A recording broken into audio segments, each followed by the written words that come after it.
Ensure the fairness of your assessments by actively monitoring candidates in real time using audio proctoring. Presently, candidates may whisper or ask for help during tests, making it challenging to ensure impartial evaluations. But with audio proctoring, you can actively track the testing environment, identifying and flagging any unusual sounds or conversations in real time.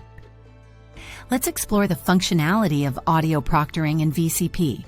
To use this feature, go to the Settings tabs and then to the Proctoring tab located on the side panel. Here you'll discover various proctoring features, including audio proctoring.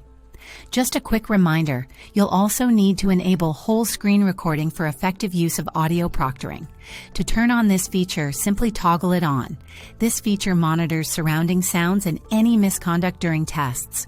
Remember to save these settings to integrate audio proctoring into your assessments. Now, let's see how audio proctoring works while a candidate is taking a test. Moreover, all violations will be included in the report.